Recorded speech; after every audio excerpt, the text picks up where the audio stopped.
Bonsoir, chers voyageurs nocturnes, et bienvenue dans ce nouveau périple à travers les ombres de l'histoire.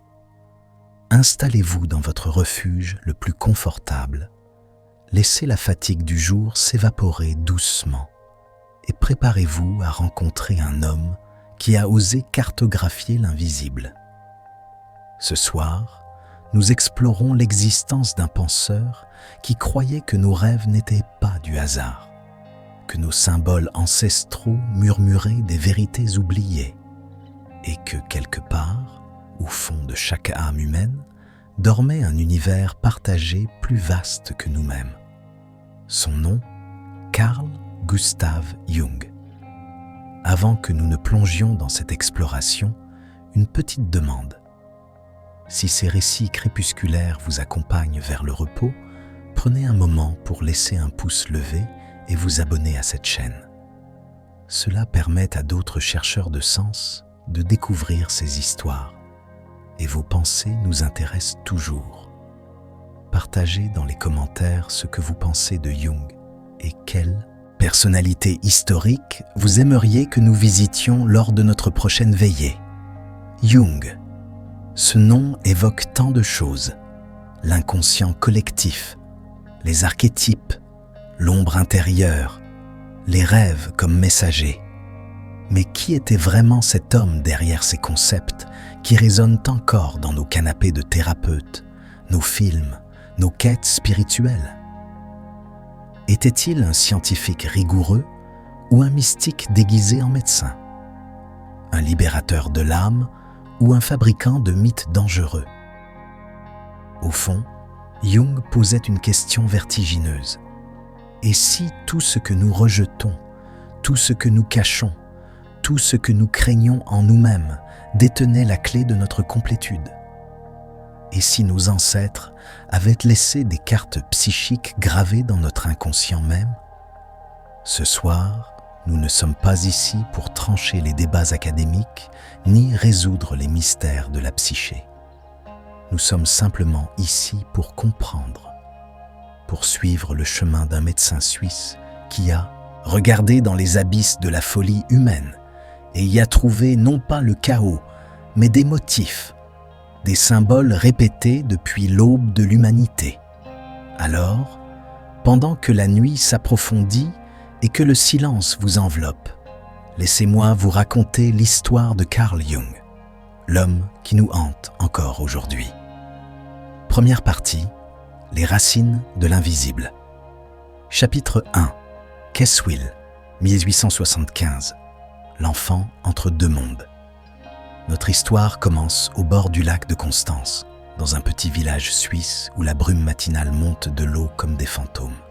Keswill, 1875. C'est ici, dans un presbytère modeste, que naît Carl Gustav Jung, fils d'un pasteur protestant tourmenté et d'une femme aux humeurs changeantes qui effrayait parfois le petit garçon. Son père, Paul Jung, est un homme de foi usé par le doute. Il prononce ses sermons du dimanche avec une conviction de face-façade, mais le soir, dans son bureau, il lutte avec des questions théologiques qui n'ont pas de réponse. Le petit Karl entend ses soupirs à travers les murs. Il sent cette tension entre ce qu'on doit croire et ce qu'on croit vraiment. Sa mère, Émilie, est plus mystérieuse encore. Le jour, elle est la femme de pasteur convenable, accueillante et souriante. Mais la nuit, elle devient une autre personne. Elle parle d'esprit, de pressentiment, de vision. Deux personnalités habitent ce corps, et le jeune Karl ne sait jamais laquelle il va rencontrer. Cette dualité va marquer son enfance. Il développe lui-même deux personnalités distinctes. Il y a la personnalité numéro 1, le garçon ordinaire qui va à l'école, qui joue, qui se conforme. Et puis, il y a la personnalité numéro 2, un vieil homme sage qui semble avoir vécu pendant des siècles, qui connaît des choses qu'un enfant ne devrait pas connaître. Jung se souviendra plus tard de cette étrange conscience double. Je savais que j'étais deux personnes, écrira-t-il. L'une était le fils du pasteur de campagne, l'autre était quelqu'un d'ancien, de très ancien. L'enfance de Jung est peuplée de visions troublantes et de rêves intenses. À 3 ou 4 ans, il fait un rêve qui le hantera toute sa vie. Il descend dans une caverne souterraine sous l'église de son père. Là, sur un trône doré, se dresse un phallus géant, charnu et terrifiant. Une voix murmure « C'est le mangeur d'hommes ». Ce rêve le terrifie pendant des années. Qu'est-ce que cela signifiait ? Pourquoi son inconscient d'enfant lui montrait-il de telles images ? Des décennies plus tard, il y verra un symbole archétypal, une image du Dieu obscur qui vit sous les fondations de la religion chrétienne. Mais à l'époque, c'est juste effrayant. Il développe des rituels secrets. À 10 ans, il sculpte une petite figurine en bois, la cache dans le grenier avec une pierre peinte et lui confie ses secrets. Ce petit mannequin devient son confident, son talisman. Quand la vie devient insupportable, il monte au grenier et parle à sa figurine. C'est son premier acte de ce qu'il appellera plus tard individuation, créer des symboles pour donner forme à l'invisible. L'école est difficile. Les autres enfants le trouvent bizarre. Il préfère la solitude, les longues promenades au bord du lac, les heures passées à construire des villages miniatures avec des pierres. Il lit tout ce qui lui tombe sous la main, des traités de philosophie volés dans la bibliothèque de son père aux contes populaires remplis de sorcières et de géants. À 12 ans, il vit une expérience qui change tout. Un jour, en sortant de l'école, un autre garçon le bouscule violemment. Jung tombe et se cogne la tête contre le trottoir. Pendant un instant, tout devient noir. Et puis, émergeant de l'obscurité, vient une pensée étrange. Maintenant, tu n'auras plus besoin d'aller à l'école. Ce qui suit est extraordinaire. Jung commence à avoir des évanouissements chaque fois qu'il doit aller à l'école ou faire ses devoirs. Les médecins sont perplexes. Sa famille s'inquiète. Pendant 6 mois, il reste à la maison, lisant, rêvant, explorant les forêts. Puis un jour, il entend son père parler à un visiteur. Sa voix est pleine d'angoisse. Que va-t-il devenir ? Il ne pourra jamais gagner sa vie. Il sera un fardeau. Ces mots transpercent Jung comme une flèche. À cet instant, il comprend ce qu'il a fait. Il s'est rendu malade lui-même, inconsciemment, pour échapper à la vie ordinaire. Cette révélation est vertigineuse. Si son esprit peut créer une maladie pour échapper à quelque chose, que d'autre peut-il faire ? Il se force à retourner à l'école. Les évanouissements cessent immédiatement. Cette expérience lui enseigne une leçon fondamentale qu'il n'oubliera jamais. La psyché a son propre pouvoir. Elle peut créer des symptômes réels. Elle peut nous protéger et nous piéger à la fois. Les années d'adolescence apportent de nouvelles questions. Jung découvre la philosophie. Il dévore Kant, Schopenhauer, Nietzsche. Ces penseurs parlent de choses que personne autour de lui n'évoque. La nature de la réalité, le sens de l'existence, le rôle de l'inconscient. Mais il y a aussi une solitude profonde. À l'église, il assiste à sa première communion, un moment qui devrait être spirituellement transformateur. À la place, il ressent rien. Le pain, le vin, les prières, tout semble vide, mécanique. La foi de son père, qu'il voit comme creuse et désespérée, ne lui offre aucun réconfort.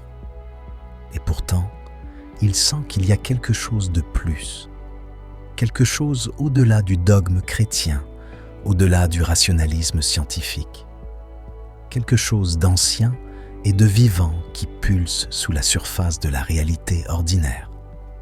À 18 ans, il doit choisir une carrière. Médecine, archéologie, Philosophie? Sa famille n'a pas d'argent. Il faut qu'il choisisse quelque chose de pratique. Il opte finalement pour la médecine, mais avec une spécialisation qui surprend tout le monde. La psychiatrie. En 1895, c'est encore un domaine marginal, presque disreputable. Les asiles sont des entrepôts pour les fous, des endroits où on cache les gens brisés. Mais Jung y voit quelque chose que personne d'autre ne voit. Une porte vers les mystères de la psyché humaine.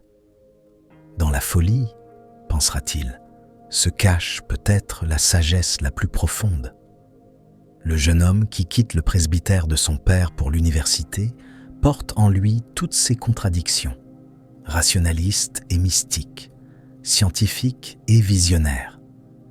Il ne sait pas encore qu'il passera sa vie à essayer de réconcilier ses opposés, à construire un pont entre la science et l'âme. Mais le voyage a commencé, et il mènera dans des endroits que personne n'avait encore osé explorer. Chapitre 2. Le Burghölzli, l'apprentissage de la folie. Zurich, 1900. Le Burghölzli, l'hôpital psychiatrique cantonal, se dresse sur une colline surplombant la ville. Ses murs, épais, renfermant les cris, les délires, les âmes fracturées que la société préfère ne pas voir. C'est ici que le jeune docteur Jung, 25 ans, commence sa véritable éducation. Le directeur de l'hôpital est Eugène Bleuler, un psychiatre respecté qui traite ses patients avec une humanité rare pour l'époque. Là où d'autres voient simplement des maladies mentales à cataloguer et à enfermer, Bleuler voit des êtres humains en souffrance.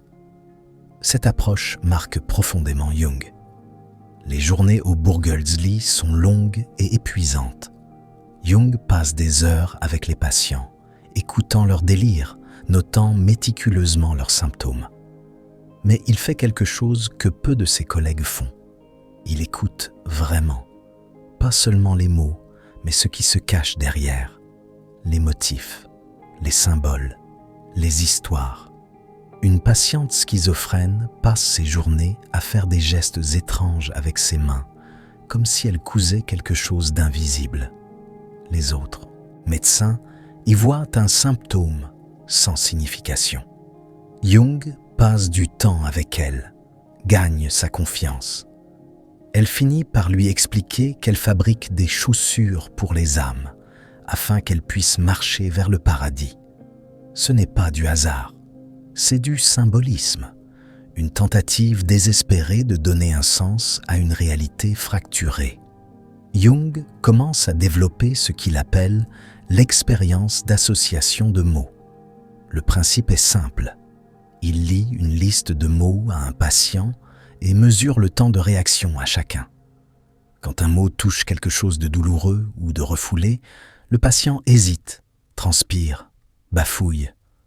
Mère, longue pause, mort. La respiration s'accélère. Secret. Les mains tremblent. Ces complexes, comme il les nomme, sont des nœuds émotionnels dans l'inconscient. Des souvenirs refoulés, des traumatismes enterrés, des désirs interdits. Ils agissent comme des personnalités autonomes à l'intérieur de la psyché, influençant nos comportements sans que nous en soyons conscients. Cette découverte attire l'attention internationale. Un certain professeur viennois, Sigmund Freud, entend parler du travail de Jung. Il y voit une validation empirique de ses propres théories sur l'inconscient. En 1906, Freud écrit à Jung une première lettre. C'est le début d'une relation qui changera la psychologie pour toujours et qui finira en rupture amère. Mais nous n'en sommes pas encore là. Au Burghölzli, Jung rencontre aussi l'amour. Emma Rauschenbach, fille d'une riche famille industrielle, intelligente et cultivée. Leur mariage en 1903 apporte à Jung la stabilité financière qu'il n'a jamais connue, mais aussi des complications qu'il mettra des années à comprendre. Emma sera sa partenaire intellectuelle, sa collaboratrice et la mère de ses 5 enfants. Mais Jung n'est pas fait pour la monogamie conventionnelle. Sa théorie de l'anima, l'archétype féminin dans l'inconscient masculin, justifiera plus tard ses relations avec d'autres femmes. Une rationalisation commode, diront les critiques. Une nécessité psychologique, répondra Jung.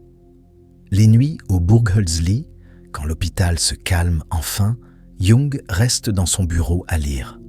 Freud, bien sûr, mais aussi Nietzsche, les mystiques médiévaux, les textes alchimiques, la mythologie comparée. Il cherche des connexions que personne d'autre ne voit. Pourquoi les délires de ses patients ressemblent-ils parfois aux mythes anciens ? Une femme qui se croit poursuivie par des démons décrit des images qui apparaissent dans des textes gnostiques qu'elle n'a jamais lus. Un homme dessine des mandalas complexes, des cercles sacrés identiques à ceux des moines tibétains, sans avoir jamais entendu parler du bouddhisme. Comment est-ce possible ? Jung commence à formuler une hypothèse vertigineuse. Et si l'inconscient n'était pas seulement personnel, rempli de nos souvenirs et traumatismes individuels ? Et s'il existait une couche plus profonde, partagée par toute l'humanité ? Un réservoir d'images et de symboles ancestraux qui se transmettent, non par la culture, mais par quelque chose de plus fondamental. Il n'a pas encore de nom pour cette idée. Cela viendra plus tard. Pour l'instant, c'est juste une intuition, un pressentiment que les murs entre les individus sont plus perméables que nous le pensons, que nous partageons tous quelque chose de profond et d'ancien. En 1909, Jung est invité avec Freud à donner des conférences aux États-Unis, à la Clark University. Pendant la traversée de l'Atlantique, les deux hommes passent leur journée à analyser les rêves de l'autre. C'est une expérience intense, presque dangereuse. Un matin, Freud raconte un rêve. Jung commence à poser des questions, cherchant à aller plus profond. Freud devient soudainement défensif. « Je ne peux pas risquer mon autorité », dit-il brusquement. Jung est choqué. L'autorité ? Qu'est-ce que l'autorité a à faire avec la vérité ? À cet instant, quelque chose se brise entre eux.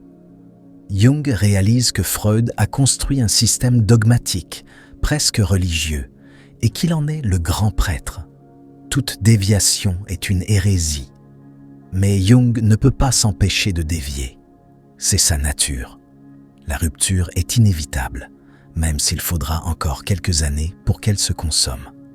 De retour en Suisse, Jung est maintenant un psychiatre reconnu, un chercheur respecté.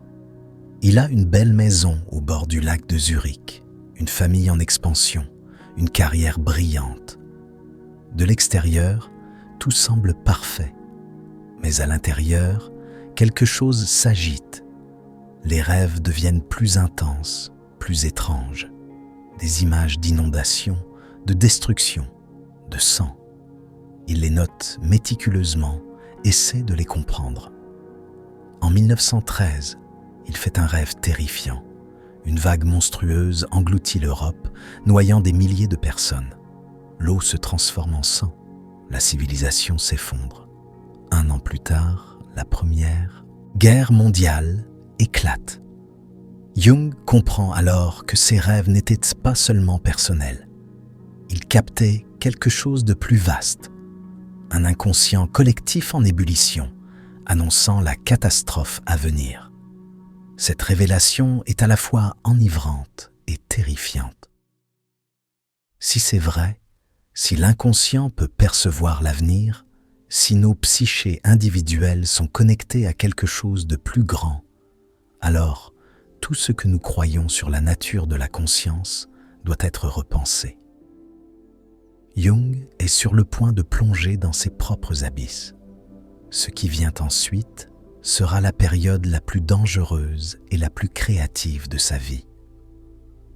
Une confrontation directe avec son propre inconscient qui le mènera au bord de la folie ou de l'illumination. La ligne entre les deux, il le découvrira, est étonnamment fine. Chapitre 3. La rupture avec Freud. Deux visions de l'âme. Vienne et Zurich, 1907-1913. Pendant 6 ans, ces deux villes sont reliées par une correspondance frénétique. Freud et Jung s'écrivent presque chaque semaine, parfois plusieurs fois par semaine. Des lettres longues, intenses, où ils discutent de cas cliniques, de théories, de rêves. Freud appelle Jung son fils bien-aimé, son héritier intellectuel. Jung voit en Freud le père qu'il n'a jamais eu, le mentor brillant qui comprend enfin son génie. Mais sous cette affection mutuelle, des fissures apparaissent dès le début. Le premier désaccord porte sur la sexualité. Pour Freud, la libido, l'énergie psychique, est essentiellement sexuelle. Tous les symptômes névrotiques, tous les rêves, tous les lapsus remontent finalement à des désirs sexuels refoulés, souvent infantiles. C'est le moteur universel de la psyché humaine. Jung n'est pas convaincu. Oui, la sexualité est importante, mais réduire toute l'expérience humaine à la sexualité lui semble appauvrissant. Et les aspirations spirituelles, et la quête de sens, et ces symboles religieux qui apparaissent dans les rêves et les délires de ses patients. N'y a-t-il pas place pour autre chose ? Demande-t-il prudemment à Freud. La sexualité est tout, répond Freud avec une certitude qui ne tolère aucun doute. Puis vient le débat sur la religion. Freud voit la religion comme une névrose collective, une illusion réconfortante que l'humanité doit dépasser. L'avenir d'une illusion, écrira-t-il. La science remplacera la foi. La raison vaincra la superstition. Jung, fils de pasteur, marqué par les questions théologiques de son enfance, voit les choses différemment. Oui, les religions institutionnelles peuvent être rigides et dogmatiques. Mais l'impulsion religieuse elle-même, ce besoin humain de connexion avec quelque chose de plus grand, n'est-elle pas fondamentale ? Les symboles religieux ne sont-ils pas l'expression de quelque chose de profond dans l'inconscient collectif ? Vous vouez jeter le bébé avec l'eau du bain, dit Jung. Il n'y a pas de bébé, répond Freud. Seulement l'eau sale de l'illusion. Mais le vrai point de rupture arrive avec la publication de Métamorphose et symboles de la libido de Jung en 1912. Dans ce livre dense et ambitieux, Jung propose une vision radicalement différente de la libido. Pour lui, ce n'est pas simplement de l'énergie sexuelle, mais une énergie psychique plus générale. Une force vitale qui peut se manifester sexuellement, mais aussi créativement, spirituellement, symboliquement.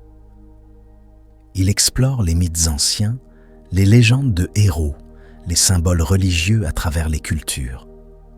Il y voit non pas des sublimations de désirs sexuels infantiles, mais des archétypes, des motifs psychiques universels qui structurent notre expérience du monde. Freud lit le livre. Son verdict tombe comme un couperet. Trahison. Ce n'est pas simplement un désaccord intellectuel. Pour Freud, c'est personnel. Jung est son héritier choisi, celui qui devait porter le flambeau de la psychanalyse après lui. Et maintenant, Jung s'égare, s'éloigne de la vraie doctrine, flirte avec le mysticisme et l'occultisme. Les lettres deviennent plus froides, plus formelles. Les accusations commencent. Freud suggère que Jung a des complexes non résolus qui l'empêchent de voir la vérité. Jung répond que Freud a transformé la psychanalyse en un dogme religieux dont il est le grand prêtre infaillible. En janvier 1913, Freud écrit « Je propose que nous abandonnions nos relations personnelles entièrement. » Jung répond « Je me plie à votre souhait. » C'est terminé. La relation qui promettait de révolutionner la compréhension de la psyché humaine se brise dans l'amertume et la récrimination. Pour Jung, la rupture est dévastatrice. Il perd non seulement un mentor, mais tout un réseau. Le mouvement psychanalytique se referme contre lui. Des collègues qui le respectaient le traitent maintenant d'hérétique, de mystique fou, de traître à la science. Il démissionne de tous ses postes dans les organisations psychanalytiques. Il abandonne sa position à l'université. Ses revenus chutent. Certains de ses patients, loyaux à Freud, le quittent. Mais pire encore est la crise intérieure. Jung a bâti son identité professionnelle autour de la psychanalyse. Sans Freud, sans ce mouvement, qui est-il? Un psychiatre marginal avec des idées bizarres sur les mythes et les symboles? Un scientifique qui a abandonné la science pour le mysticisme? Les rêves s'intensifient. Des images de destruction, de désintégration, de mort.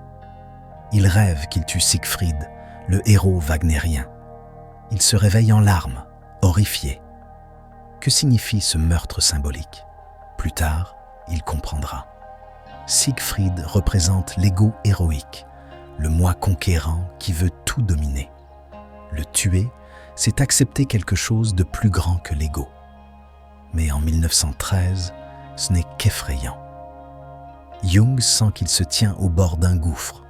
Il peut soit reculer, retourner à la psychiatrie conventionnelle, jouer la sécurité, ou il peut plonger, descendre dans ses propres profondeurs, affronter ce qui l'attend dans l'ombre, quels que soient les risques.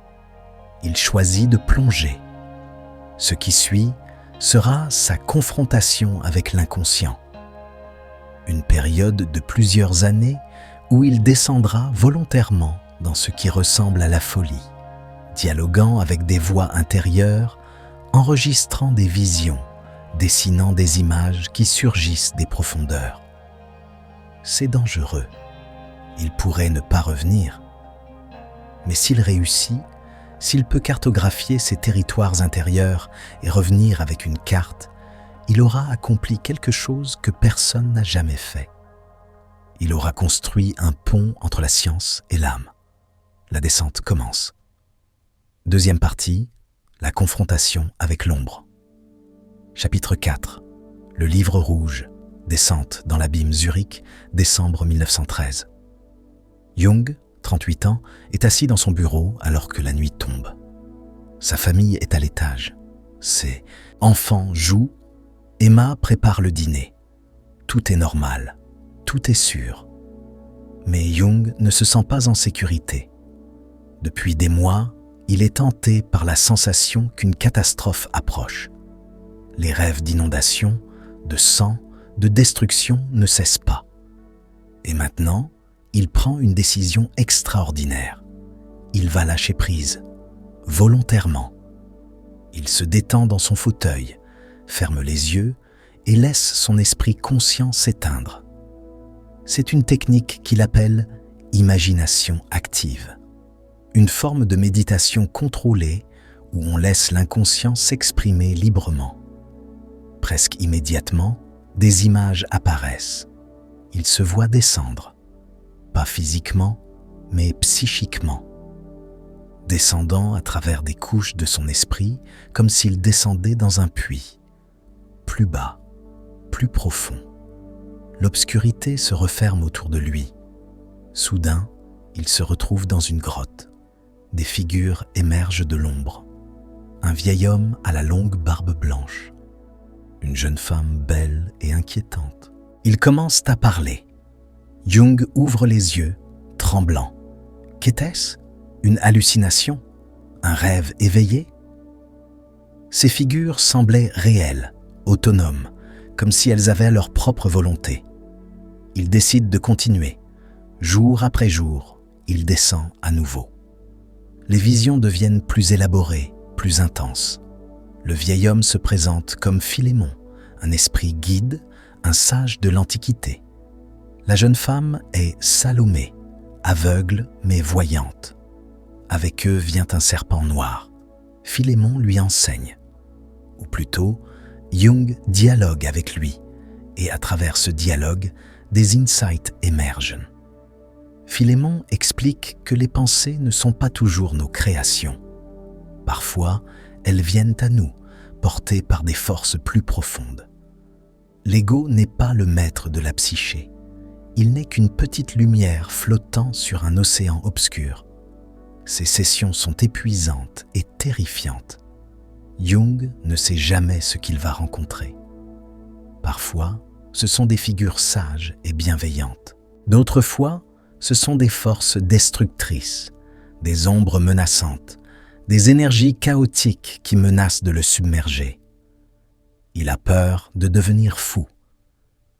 Comment peut-il être sûr qu'il ne glisse pas dans la schizophrénie?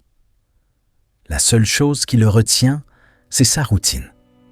Chaque matin, il se lève, s'habille, reçoit ses patients, joue avec ses enfants.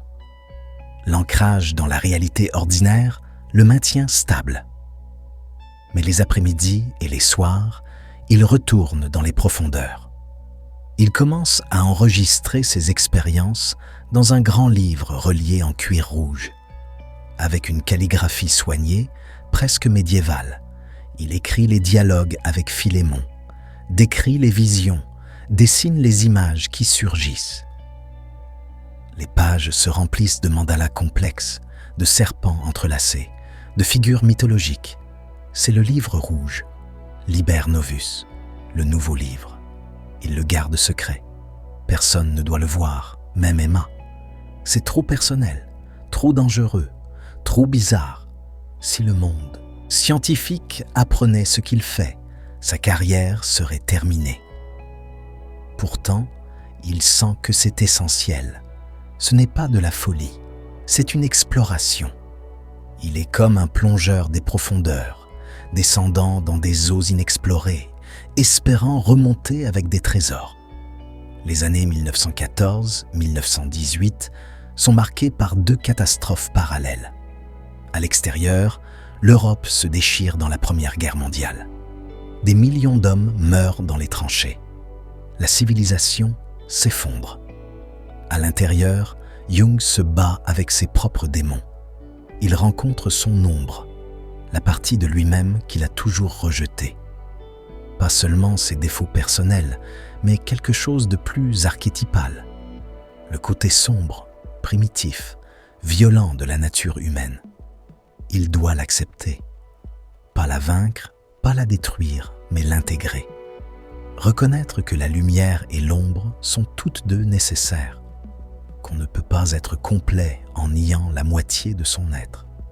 Puis vient la rencontre avec l'anima, l'archétype du féminin dans l'inconscient masculin.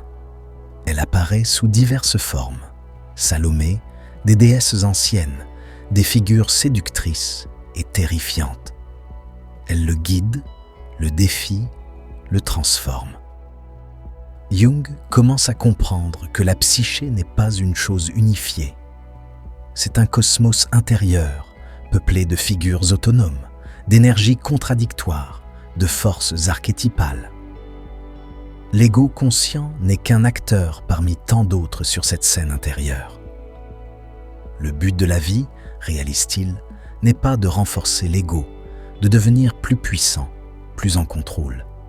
C'est d'entrer en relation avec ses forces plus profondes, de dialoguer avec elles, de les honorer. Il appelle ce processus individuation, devenir ce qu'on est vraiment, intégrer tous les aspects fragmentés de soi-même en un tout. En 1918, la guerre se termine. L'Europe est en ruine, traumatisée, cherchant désespérément du sens. Et Jung émerge de sa propre descente au enfer, changé, plus calme, plus profond. Il a cartographié un territoire que peu ont osé explorer. Maintenant, il doit traduire ses expériences en un langage que le monde peut comprendre. Transformer sa descente personnelle en une psychologie utilisable. Mais le livre rouge, lui, reste caché. Il ne sera publié qu'en 2009, des décennies après sa mort. Comme si même Jung n'était pas sûr que le monde soit prêt pour ce qu'il avait découvert. Certains secrets sont trop étranges, trop dérangeants pour être partagés immédiatement. Ils doivent attendre leur moment. Chapitre 5. Les archétypes. Cartographier l'invisible. Les années 1920 marquent le retour de Jung au monde. Après sa confrontation avec l'inconscient, il émerge avec une vision radicalement nouvelle de la psyché humaine. Ce n'est plus simplement une affaire personnelle, de refoulement individuel et de traumatisme d'enfance. C'est quelque chose de beaucoup plus vaste. Il commence à formuler sa théorie de l'inconscient collectif. Mais comment expliquer une idée si étrange? Comment convaincre ses collègues sceptiques qu'il n'a pas simplement perdu l'esprit pendant ces années de crise? Jung procède méthodiquement. Il étudie les mythes, les contes de fées, les symboles religieux à travers les cultures. Et il trouve des motifs répétés, les mêmes histoires, encore et encore, avec des variations.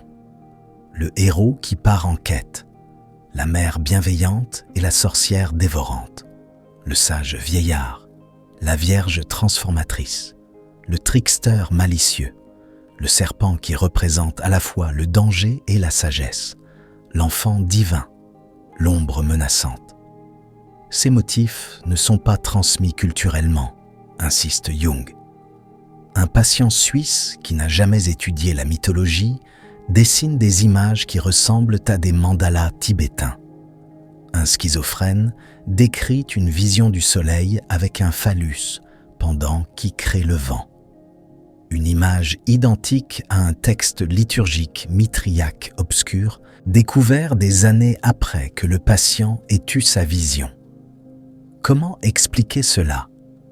Jung propose que ces archétypes sont des structures psychiques héréditaires, pas des images spécifiques, mais des prédispositions à former certains types d'images. Comme un lit de rivière invisible qui canalise l'eau de l'expérience humaine dans certains motifs reconnaissables. Nous naissons avec ces archétypes, dit-il. Ils sont gravés dans notre inconscient, transmis à travers des millénaires d'évolution humaine. Quand nous rêvons de dragons, de héros, de voyages vers les enfers, nous ne créons pas ces images. Nous les puisons dans un réservoir partagé. C'est une idée controversée. Les scientifiques rigoureux la rejettent comme du mysticisme déguisé. Comment quelque chose pourrait-il être hérité psychiquement? Où est la preuve empirique? Jung répond avec des cas cliniques, des analyses de rêves, des études comparatives. Mais il y a toujours une qualité insaisissable à son travail. Une intuition qui dépasse les données, une vision qui ne peut pas être entièrement capturée par la méthode scientifique. Un de ses concepts les plus célèbres émerge de cette période, l'ombre. Pas simplement nos défauts personnels, mais quelque chose de plus primordial. C'est la partie de nous-mêmes que nous refusons de reconnaître, tout ce que nous jugeons inacceptable en nous. Mais l'ombre n'est pas seulement négative, elle contient aussi notre vitalité réprimée, notre créativité non exprimée, notre force brute. Tant qu'elle reste dans l'ombre, inconsciente, elle nous contrôle. Quand on la rencontre, qu'on dialogue avec elle, qu'on l'intègre, elle devient une source de pouvoir. On ne devient pas éclairé en imaginant des figures lumineuses, écrira Jung, mais en rendant l'obscurité consciente. Puis, il y a l'anima et l'animus, l'archétype du féminin dans l'homme, du masculin dans la femme. Ces concepts sont révolutionnaires. Pour l'époque, l'idée que chaque homme porte en lui une dimension féminine, chaque femme une dimension masculine. Mais ils sont aussi problématiques. Jung décrit l'anima comme irrationnelle, émotionnelle, capricieuse. L'animus comme assertif, logique, jugeant. N'est-ce pas simplement renforcer les stéréotypes de genre? Les critiques féministes le penseront certainement. Mais Jung insiste que ces archétypes ne sont pas des prescriptions, mais des descriptions. Il ne dit pas comment les hommes et les femmes devraient être, mais ce qu'il observe dans l'inconscient collectif. Le débat continue encore aujourd'hui. L'archétype qui fascine peut-être le plus Jung est le soi, le centre et la totalité de la psyché. Pas l'ego, cette petite chose consciente qui croit être aux commandes, mais quelque chose de beaucoup plus vaste. Le soi englobe l'ego, mais aussi l'inconscient personnel et collectif. C'est la personne complète que nous sommes destinés à devenir. Le soi s'exprime souvent dans les rêves comme un mandala, un cercle, un carré dans un cercle, des motifs quaternaires. Ces images de totalité apparaissent spontanément quand la psyché cherche à se guérir, à s'unifier. Jung commence aussi à explorer la synchronicité, les coïncidences significatives. Un patient rêve d'un scarabée doré égyptien, symbole de renaissance. Le lendemain, alors qu'il raconte ce rêve à Jung, un insecte frappe à la fenêtre du cabinet. Jung l'attrape. C'est un scarabée doré. Hasard ? Jung ne le pense pas. Il propose que l'inconscient est connecté au monde matériel d'une manière que la science ne comprend pas encore, que le sens peut créer des ponts entre le psychique et le physique. Cette idée le mènera à correspondre avec le physicien Wolfgang Pauli et à explorer les parallèles entre la psychologie des profondeurs et la physique quantique. Tous deux traitent d'un monde sous la surface de la réalité ordinaire.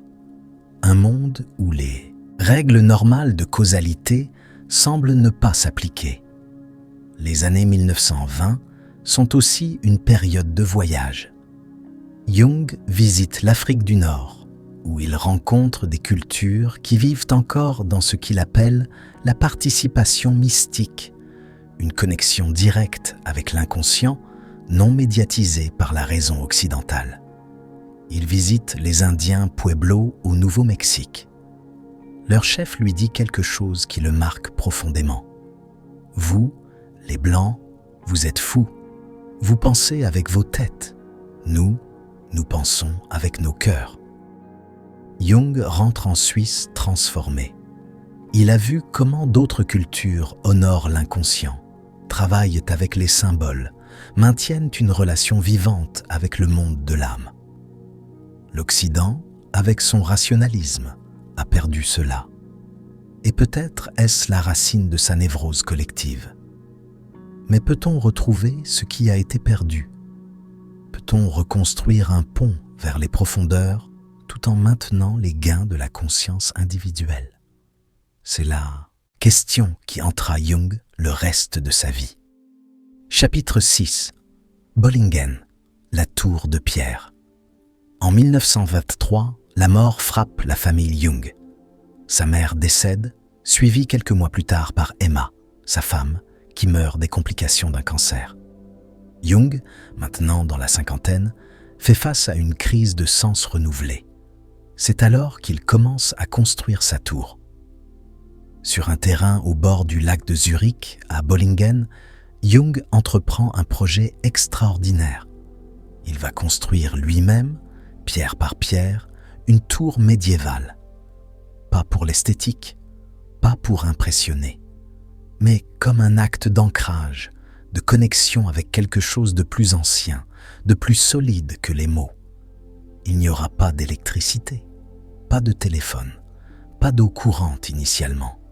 C'est un refuge délibérément primitif, un endroit où il peut se retirer de la modernité et entrer en contact avec des forces plus profondes.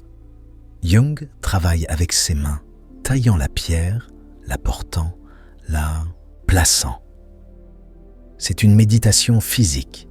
Chaque pierre est un moment de présence, de connexion avec la matière. Le philosophe devient artisan. Au fil des années, la tour grandit par sections. D'abord une simple tour ronde, puis des additions, des extensions. Chaque nouvelle section représente une phase de sa vie, une nouvelle compréhension.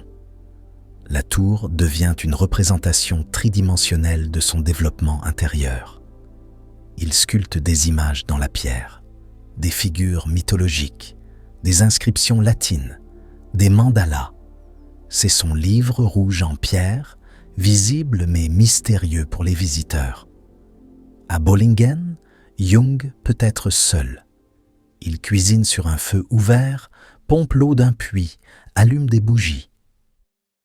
Dans cette simplicité volontaire, il trouve une clarté que la vie moderne ne permet pas. Il reçoit aussi des visiteurs, des patients, des collègues, des étudiants. Mais selon ses termes, dans son espace sacré.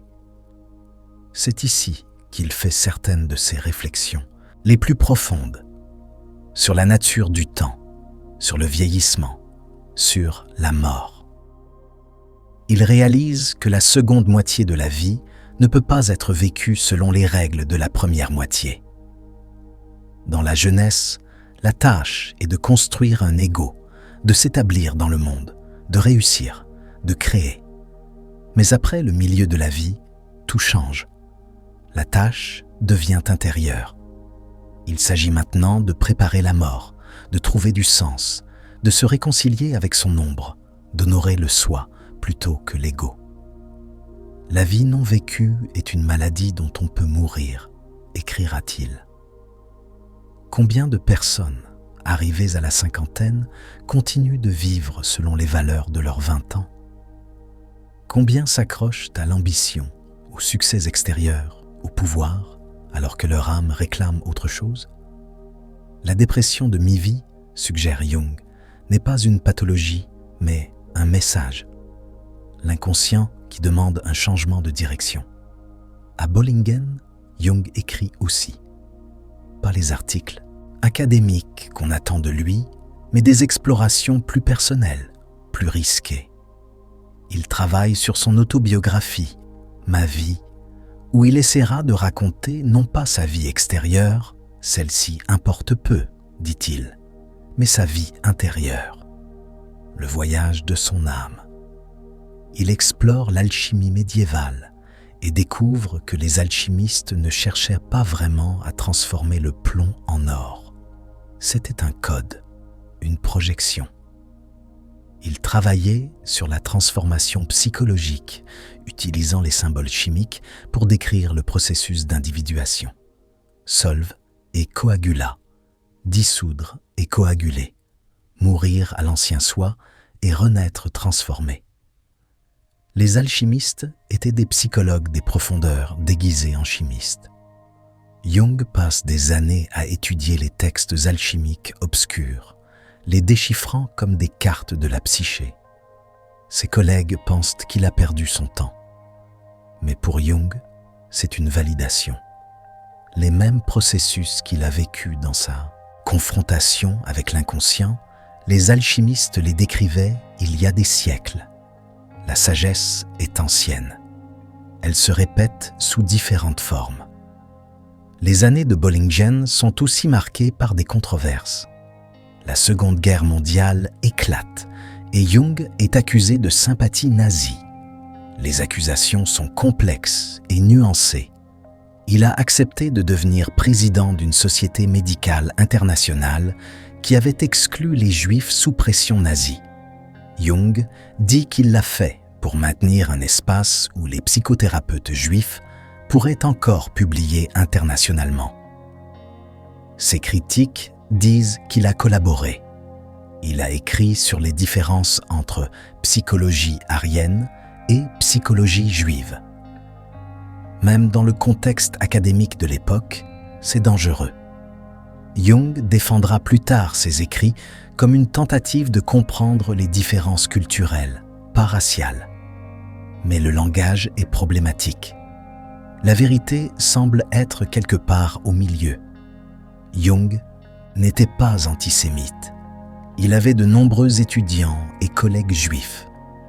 Mais il était naïf sur le nazisme, fasciné par les archétypes qu'il voyait s'activer dans la psyché allemande et insuffisamment conscient des dangers réels.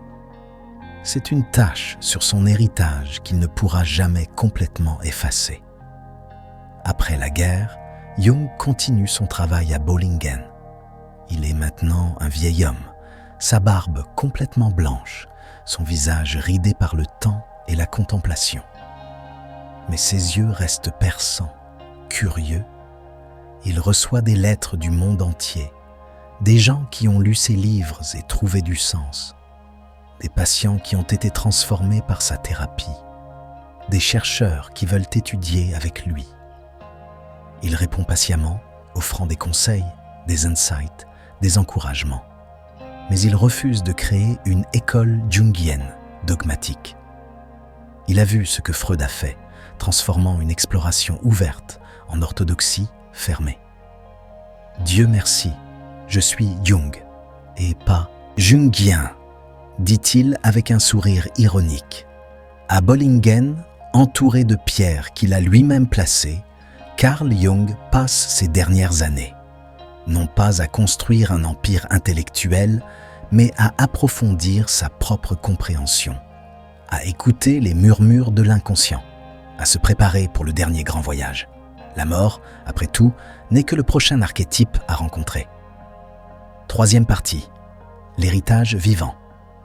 Chapitre 7, la mort du sage, 1961.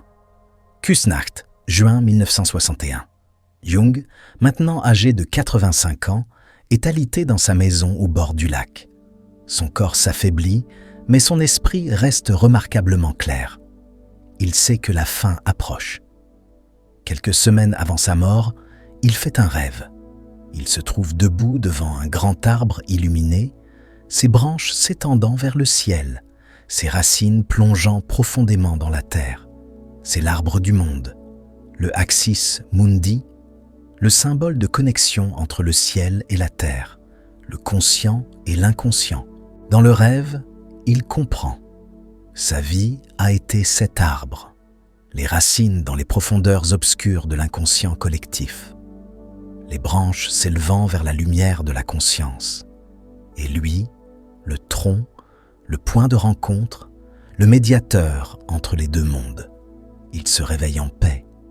Les derniers jours, il est entouré de sa famille, ses enfants, ses petits-enfants. Il raconte des histoires, regarde les vagues du lac par la fenêtre, se remémore une vie longue et extraordinaire. Jung parle peu, mais quand il le fait, c'est avec clarté. L'inconscient est le seul Dieu immédiatement accessible, murmure-t-il à un visiteur. Si nous l'écoutons, il nous guide. Le 6 juin 1961, alors que le soleil se couche sur le lac, Carl Gustav Jung prend sa dernière respiration. Pas de drame, pas de mot final profond pour les livres d'histoire. Juste un vieil homme glissant tranquillement hors de son corps, retournant au mystère qu'il a passé sa vie à explorer. Les funérailles sont simples. Pas de grande cérémonie, pas de discours pompeux. C'est ce qu'il aurait voulu. On l'enterre dans le cimetière de Küsnacht, sa pierre tombale gravée d'une simple inscription et d'un mandala. Mais ce n'est pas la fin de son histoire. En réalité, c'est juste le début de son influence. Dans les années 1960 et 70, alors que la contre-culture émerge, Jung devient une figure culte. Les hippies, rejetant le matérialisme et cherchant des expériences spirituelles, trouvent dans ses écrits une validation. L'inconscient collectif, les archétypes, la synchronicité, le voyage du héros. Soudain, tout le monde parle d'individuation, d'ombre, d'anima. Les librairies New Age empilent ces livres à côté des textes sur l'astrologie et les chakras. Jung, le scientifique rigoureux, devient malgré lui un gourou de la spiritualité alternative. Est-ce ce qu'il aurait voulu? Probablement pas. Il insistait toujours sur la rigueur scientifique, même en explorant des territoires mystiques. Mais il aurait peut-être apprécié l'ironie. L'inconscient collectif reprenant le dessus, les archétypes refaisant surface dans une nouvelle génération. Hollywood découvre aussi Jung. Le concept du voyage du héros, popularisé par Joseph Campbell, qui s'inspirait largement de Jung, devient la structure narrative de Star Wars, du Roi Lion, de Matrix, de presque tous les blockbusters. Luke Skywalker rencontre son ombre en Darth Vader. Simba affronte le meurtre de son père et découvre son vrai self. Neo descend dans l'inconscient, la matrice, et renaît transformé. Sans le savoir, des millions de gens absorbent des concepts jungiens à travers la pop culture. Les archétypes marchent sur les écrans, encore et encore. La psychologie académique a une relation plus compliquée avec Jung. Pendant des décennies, il est marginalisé, trop mystique, trop spéculatif, pas assez empirique. Mais lentement, certaines de ses idées sont réhabilitées. L'inconscient n'est plus considéré comme de la pseudo-science. Les neurosciences découvrent des processus inconscients qui influencent nos décisions. La psychologie évolutionnaire explore des modules mentaux qui ressemblent étrangement aux archétypes. Jung avait-il raison sur l'inconscient collectif? Le débat continue, mais il était certainement sur quelque chose. Un domaine où l'influence de Jung reste centrale est la psychologie analytique. Des instituts jungiens existent dans le monde entier, formant des analystes qui travaillent avec les rêves, les symboles, l'imagination active. La thérapie jungienne n'est pas pour tout le monde. Elle est profonde, lente, symbolique. Elle demande de l'engagement, de la patience, une volonté d'explorer les profondeurs. À l'ère des thérapies cognitivo-comportementales rapides et basées sur les preuves, c'est presque anachronique. Mais pour ceux qui cherchent non pas simplement à résoudre des symptômes, mais à trouver du sens, à se transformer, à devenir complet, la tradition jungienne offre quelque chose d'unique. Jung influence aussi les tests de personnalité. Le Myers-Briggs Type Indicator, MBTI, développé par Isabel Myers et Katharine Briggs, est basé sur les types psychologiques de Jung. Introversion, extraversion, pensée, sentiment, sensation, intuition. Le MBTI est maintenant utilisé par des millions de personnes, des entreprises, Fortune 500 ou sites de rencontres. Jung aurait probablement été horrifié par la simplification excessive, mais impressionné par la popularité.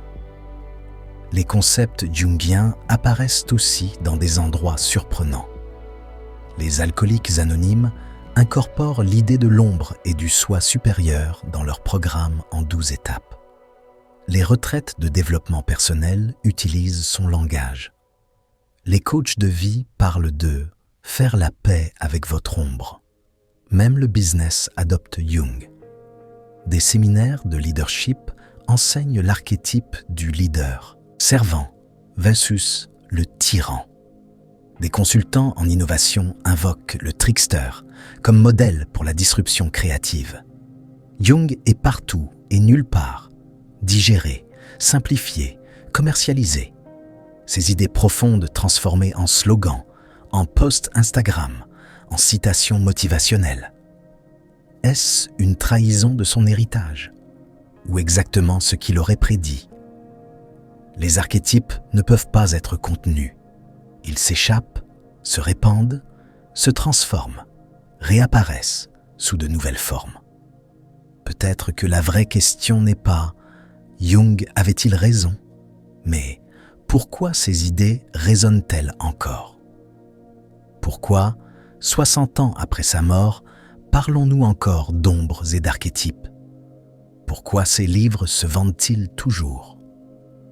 Pourquoi les jeunes générations, élevées dans un monde hyper rationnel et technologique, se tournent-elles vers ces explorations du mystère et du symbole?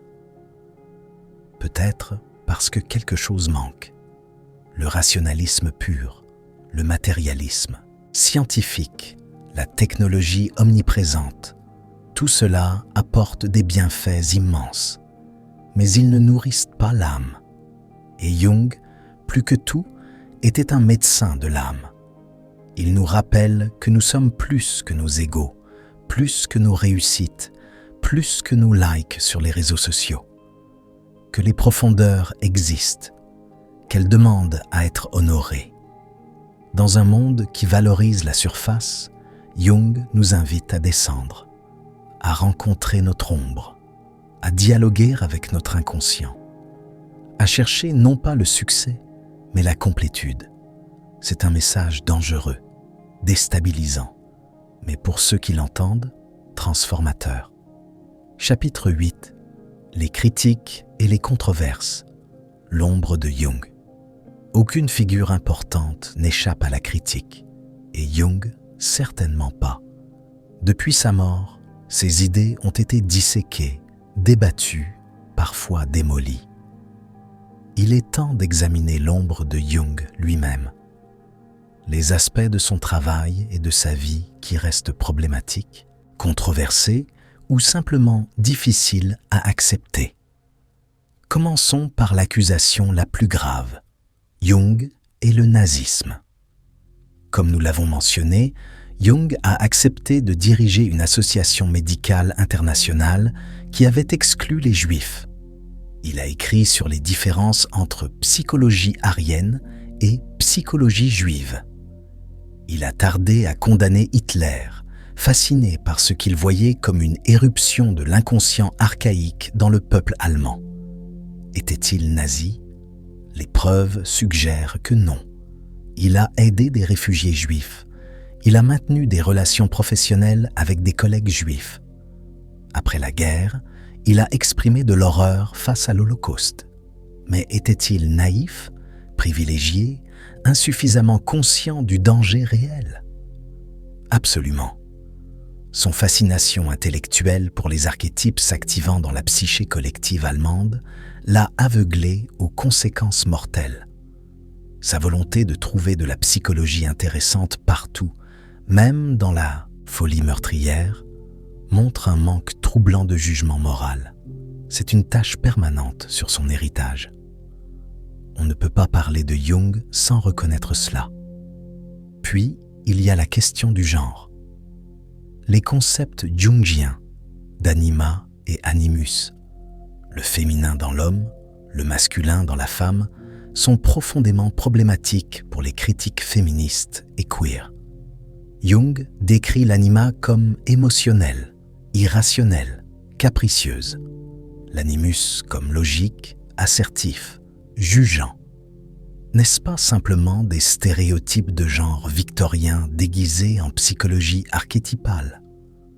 Et que faire de ces concepts à l'ère de la fluidité de genre, de la non-binarité, des identités trans ? Si le genre est une construction sociale, comment peut-il y avoir des archétypes genrés innés ? Les défenseurs de Jung argumentent qu'il ne décrivait pas des réalités biologiques, mais des motifs symboliques dans l'inconscient collectif, que ces archétypes peuvent évoluer, que Jung lui-même admettait qu'ils étaient des modèles, pas des prescriptions. Mais le langage qu'il utilise renforce indéniablement les binaires de genre traditionnels. C'est un problème. Il y a aussi la question de la scientificité. Jung prétendait être un scientifique, un empiriste, mais ses preuves pour l'inconscient collectif sont largement anecdotiques. Des rêves de patients, des motifs dans les mythes, des coïncidences qu'il appelle synchronicité.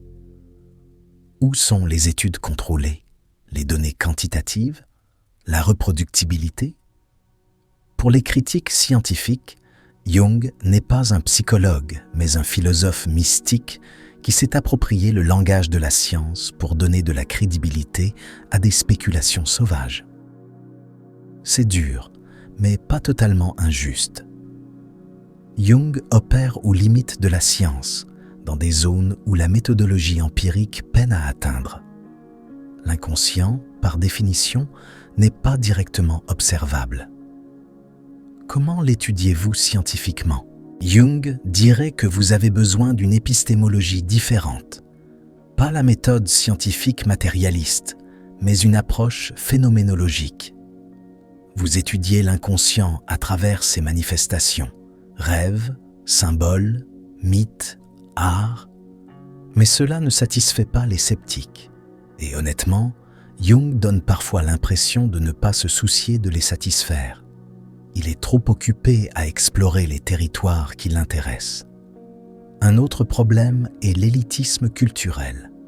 Jung voyage en Afrique et en Inde, et ses descriptions des peuples qu'il rencontre sont souvent condescendantes. Il les voit comme plus proches de l'inconscient, moins développés conscient. C'est le noble sauvage sous un déguisement psychologique. Il ne reconnaît pas ses propres préjugés culturels européens. Son inconscient collectif a une étrange ressemblance avec les mythes et symboles européens. Les archétypes qu'il décrit, le héros, le sage, la grande-mère, sont universels ou simplement indo-européens. Des chercheurs post-coloniaux soulignent justement que Jung, malgré ses bonnes intentions, perpétue une vision du monde centrée sur l'Occident. Il y a aussi la question de la falsifiabilité. Comment pourrait-on réfuter la théorie des archétypes? Si quelqu'un dit « je n'expérimente pas d'archétypes », Jung peut répondre « Ah, mais vous le faites, vous êtes juste inconscient d'eux ». C'est une échappatoire parfaite. Karl Popper, le philosophe des sciences, identifierait cela comme pseudoscience. Une théorie qui ne peut pas être testée et potentiellement réfutée n'est pas scientifique. Et puis, il y a le fait que Jung était, par tous les comptes, difficile personnellement, autoritaire, arrogant parfois. Il avait des affaires, notamment avec Tony Wolff, sa autre anima, tout en restant marié à Emma. Il justifiait cela par sa psychologie. Un homme doit intégrer son anima à travers des relations avec des femmes réelles. Emma, pour sa part, acceptait la situation avec une grâce remarquable ou une résignation tragique, selon le point de vue. Mais c'est certainement un exemple de Jung se donnant une permission que sa propre théorie rationalisait. Alors, avec toutes ces critiques, pourquoi Jung persiste-t-il? Pourquoi ne pas simplement le rejeter comme un produit de son temps, ses idées aussi dépassées que les théories médicales de l'ère victorienne sur les humeurs? Parce que, malgré tout, il a touché quelque chose de réel. Peut-être qu'il ne l'a pas nommé avec précision. Peut-être que ces théories nécessitent des révisions, des mises à jour, des critiques. Mais la reconnaissance centrale reste. Il y a des profondeurs, il y a des motifs. L'inconscient parle à travers des symboles, et nous avons besoin de sens autant que de nourriture. Jung, avec tous ses défauts, a ouvert une porte. Ce que nous faisons de cette porte, la franchir, la réformer, la fermer, c'est à nous. Chapitre 9. Jung A. L'ère numérique. Nouveaux mythes, anciennes ombres. Si Carl Jung pouvait revenir aujourd'hui, se matérialisant dans notre monde hyperconnecté et algorithmiquement optimisé, que penserait-il? Que dirait-il de nos nouveaux dieux digitaux, de nos rituels sur les réseaux sociaux, de nos quêtes héroïques dans les mondes virtuels? Probablement qu'il reconnaîtrait les mêmes vieux archétypes dans de nouvelles peaux. Prenez les réseaux sociaux. Nous pensons que nous partageons authentiquement nos vies. Mais Jung verrait les personas que nous construisons en ligne, les versions soigneusement éditées de nous-mêmes, comme des masques archétypaux. Les mêmes masques que les acteurs grecs portaient, que les chamans revêtaient dans les rituels. Instagram est un théâtre d'archétypes, le héros montrant ses victoires, la grande-mère partageant sa sagesse nourrissante, le trickster publiant des mèmes ironiques, le sage offrant des citations inspirantes. Mais où est l'ombre?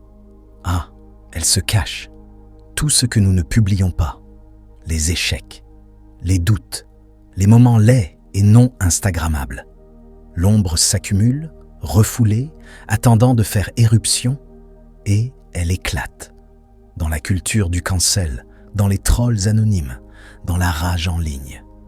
L'ombre collective déversant son venin parce qu'elle n'est honorée nulle part ailleurs.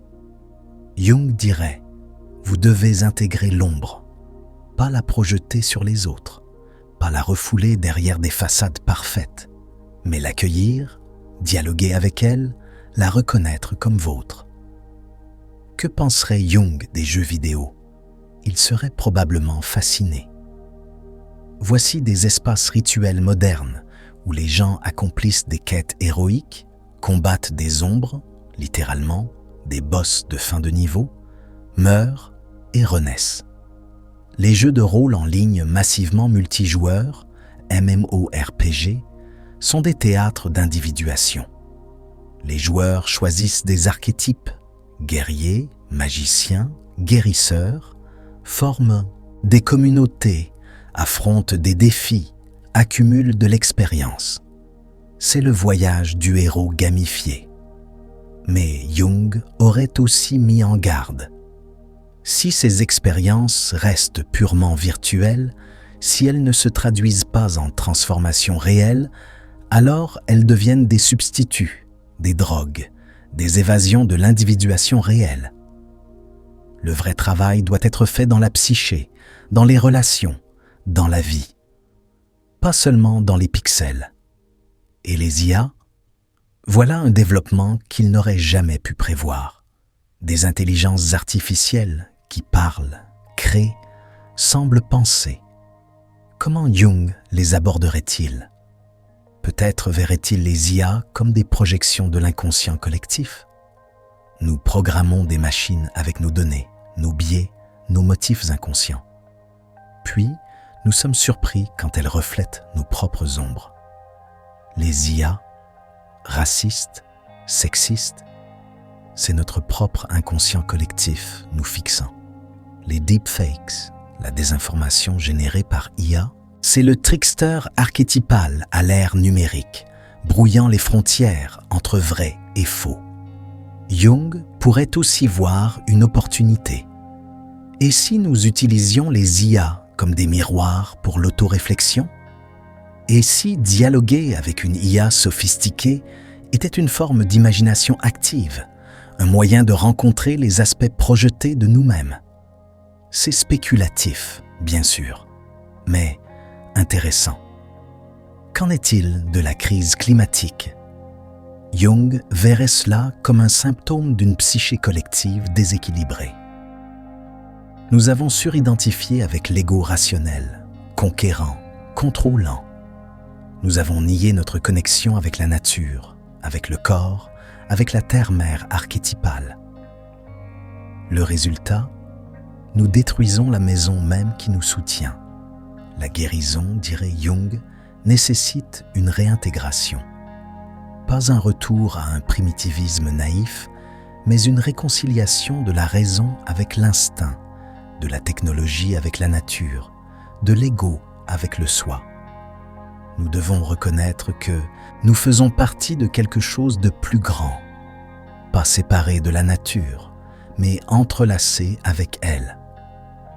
Cette reconnaissance n'est pas sentimentale, elle est psychologiquement nécessaire pour la survie. Jung verrait aussi avec un intérêt particulier l'explosion actuelle de l'intérêt pour la santé mentale.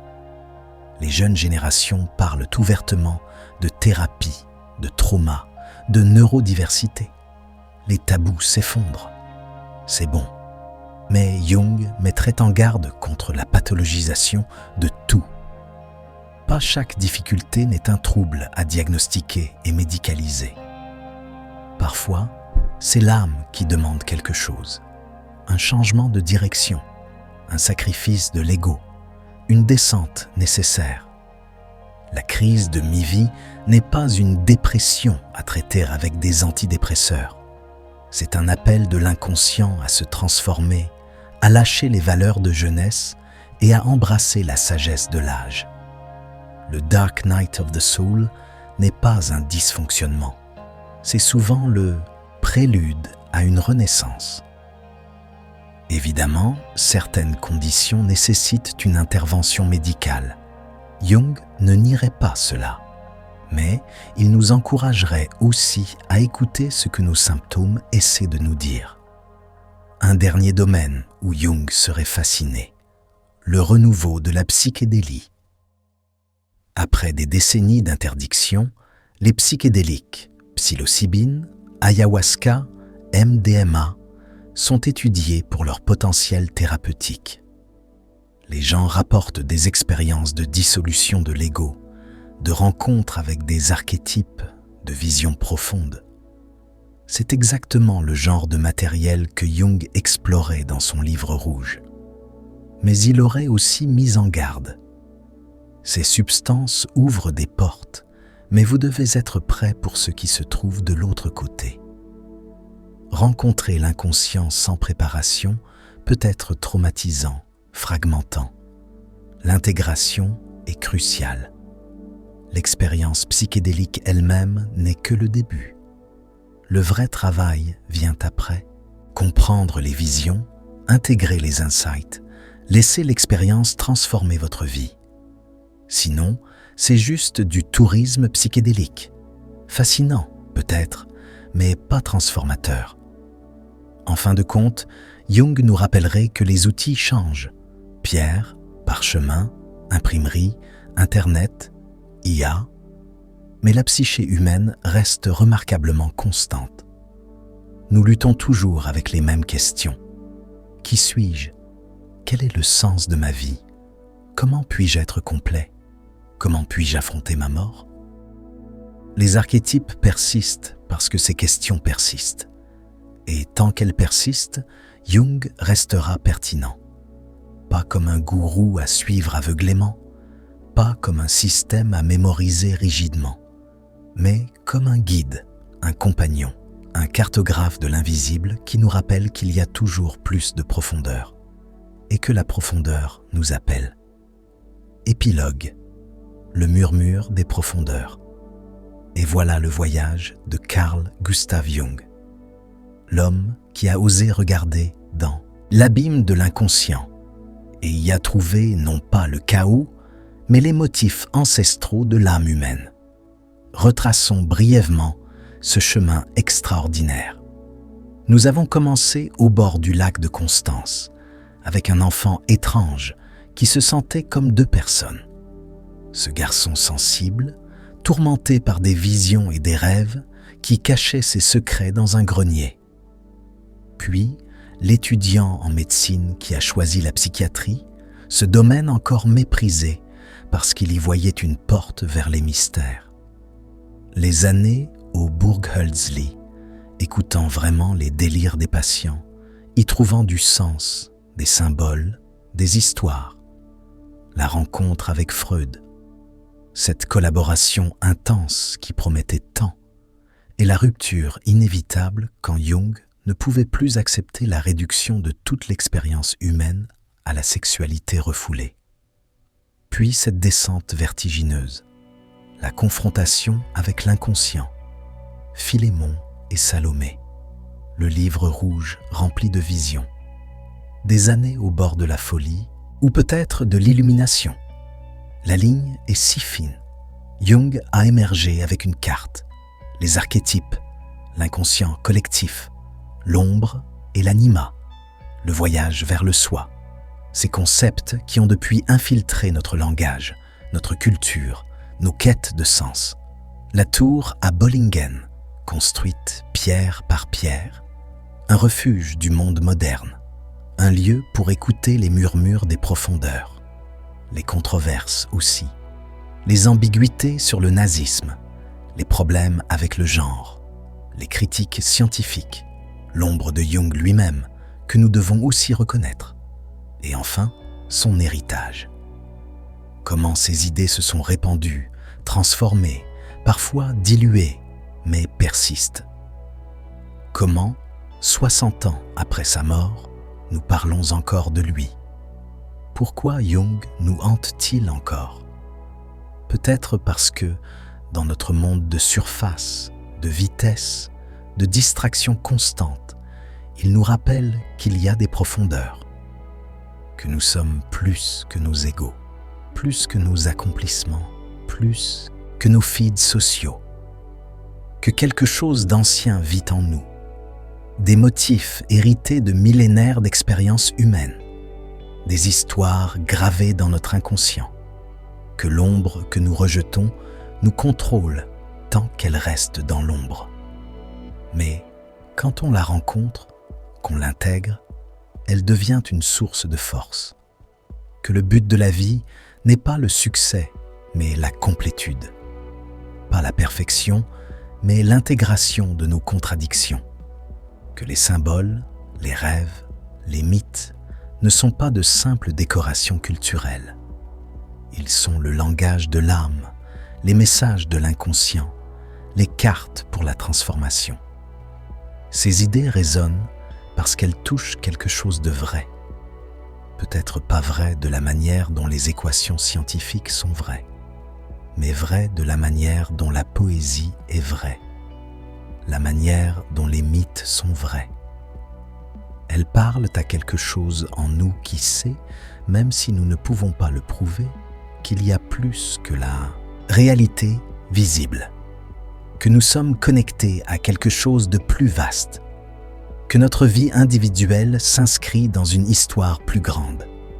Jung nous invite à descendre, à ne pas avoir peur de nos profondeurs, à écouter nos rêves, à honorer nos symboles, à dialoguer avec notre inconscient. C'est un voyage difficile. Il n'y a pas de raccourci, pas d'application pour ça, pas de hack de vie. C'est le travail d'une vie, lent, parfois douloureux, toujours mystérieux. Mais pour ceux qui l'entreprennent, c'est transformateur. Alors maintenant, cher auditeur, alors que cette histoire s'achève et que vos paupières s'alourdissent, laissez Jung où nous l'avons trouvé. Dans sa tour à Bollingen, regardant le lac, écoutant les murmures de l'inconscient collectif. Un vieil homme sage qui a cartographié l'invisible et nous a laissé ses cartes. Le reste du voyage, c'est le nôtre. Si ces explorations nocturnes vous accompagnent vers le sommeil, nous serions reconnaissants d'un pouce levé et d'un abonnement. Cela aide d'autres chercheurs à découvrir ces histoires. Et dites-nous dans les commentaires, qu'est-ce qui vous touche dans l'histoire de Jung? Quelle figure historique devrions-nous visiter ensemble la prochaine fois? Maintenant, fermez les yeux. Laissez ces idées s'installer comme la poussière après une tempête. Et nous nous retrouverons bientôt pour un autre voyage dans les vies qui ont façonné notre monde. Faites de beaux rêves et n'ayez pas peur de ce qu'ils pourraient vous dire. Bonne nuit.